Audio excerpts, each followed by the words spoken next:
ಬಾಂಬೆಗೆ ಹೋಗಿ ನನ್ನ ಮಗ ವಿಜೇಂದ್ರ ಕಾಯ್ತಾ ಇದ್ದಾನೆ. ಅಲ್ಲಿ ತಗೊಂಡ್ಬಿಡು ಆ ದುಡ್ಡನ್ನ, ಇನ್ನುಳಿದ ದುಡ್ಡನ್ನ ನೀನ್ ಎಲ್ಲಿ ಹೇಳ್ತೀವಿ ಅಲ್ಲಿ ಕಳಿಸ್ಕೊಡ್ತೀವಿ.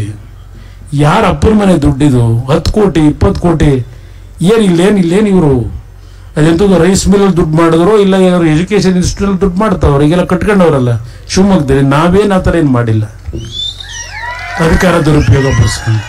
ಒಬ್ಬೊಬ್ಬ MLAಗೆ 30 ಕೋಟಿ 40 ಕೋಟಿ 50 ಕೋಟಿ ಇವರು ಆಫರ್ ಕೊಡ್ತಾರೆ ಅಂದ್ರೆ ದುಡ್ಡು ಎಲ್ಲಿಂದ ಬರುತ್ತದು? ಯಾವ ದುಡ್ಡದು? ಯೋಚನೆ ಮಾಡಿ. ಇಂಥವ್ರನ್ನ ಮತ್ತೆ ಪುನಃ ನೀವು ಆಯ್ಕೆ ಮಾಡಿ ಕಳಿಸ್ಬೇಕಾ? ಪಾಪ ಈಗ ಅವ್ರ ಮಕ್ಳುಗಳು ದೊಡ್ಡ ಮಾತಾಡ್ತಾರೆ. ಯಾರೋ ಇನ್ನೂ ಎಂಟರ್ ಆಯ್ತವ್ರಲ್ಲ ವಿಜಯೇಂದ್ರ ಅಂತೇಳಿ ಮಾತಾಡೋದು ನೋಡಿದ್ದೇನೆ. ಇವತ್ತು ಕೈ ಜೋಡಿಸಿ ನಿಮಗೆ ಮನವಿ ಮಾಡ್ತೇನೆ, ನನ್ನ ಸಹೋದರ ಇದ್ದಾಗೆ.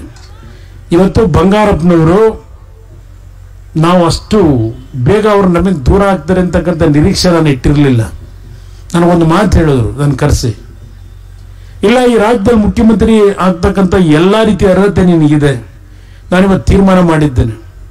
ನೀನು ಮುಖ್ಯಮಂತ್ರಿ ಆಗೋವರೆಗೆ ನಿನಗೋಸ್ಕರವಾಗಿ ದುಡಿಮೆ ಮಾಡಲಿಕ್ಕೆ ನಾನು ತಯಾರಾಗಿದ್ದೇನೆ.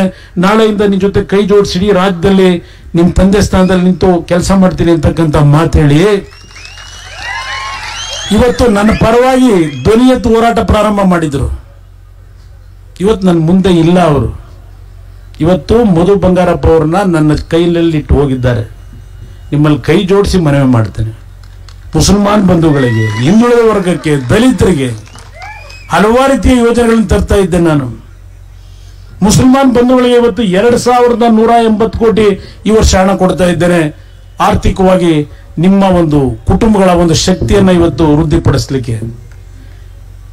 ಸೋಷಿಯಲ್ ವೆಲ್ಫೇರ್ ಡಿಪಾರ್ಟ್ಮೆಂಟ್ಗೆ 31,000 ಕೋಟಿ ಕೊಟ್ಟಿದ್ದೇವೆ ಈ ವರ್ಷ. ಹಲವಾರು ಯೋಜನೆಗಳನ್ನ ಇವತ್ತು ಜನಪ್ರಿಯ ಕಾರ್ಯಕ್ರಮ ಅನ್ನೋದಲ್ಲ, ನಿಮ್ಮನ್ನ ಶಕ್ತಿಯುತವಾಗಿ